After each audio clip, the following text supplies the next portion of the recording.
Kevin, why is now the time to own microcap companies as opposed to other asset classes? Well, from a valuation perspective, the stocks have never been cheaper relative to the larger names from a PE ratio and a cash flow ratio. They're down more than large caps were last year because everyone's worried about a recession. And quite frankly, I don't think we're headed to Armageddon. I think while the economy may slow, I don't think we're headed towards a deep recession.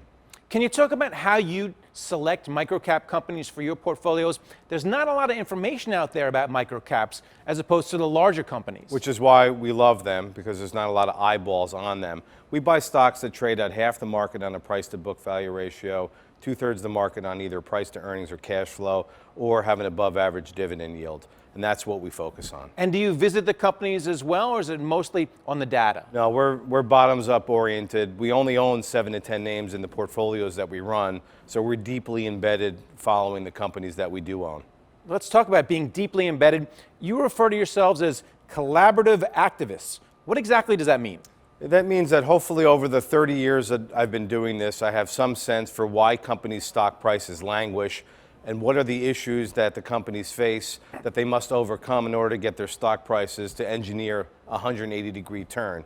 So we offer advice, whether it's you need a refreshed board, you need a new CFO, your investor relations program isn't working properly, things like that. And in the particular case of some companies, we may offer capital structure solutions by putting money into a company. Can you give me an example of that? Well, one of our first strategic things that we did was TheStreet.com, where we took out, along with the company, a senior liquidation preference that had a value of $50 million.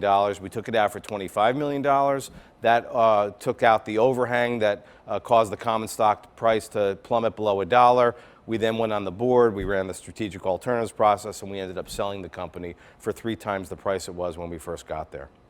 And then finally, can you talk a little bit more about the state of small companies in America? Because everyone always says small companies are the engine of America. So how is that engine running right now? It's actually running better than you would think, certainly given where the stock prices ended last year. Business is fine for the most part. These companies are small. They can maneuver quickly. They're not impacted by the dollar strength.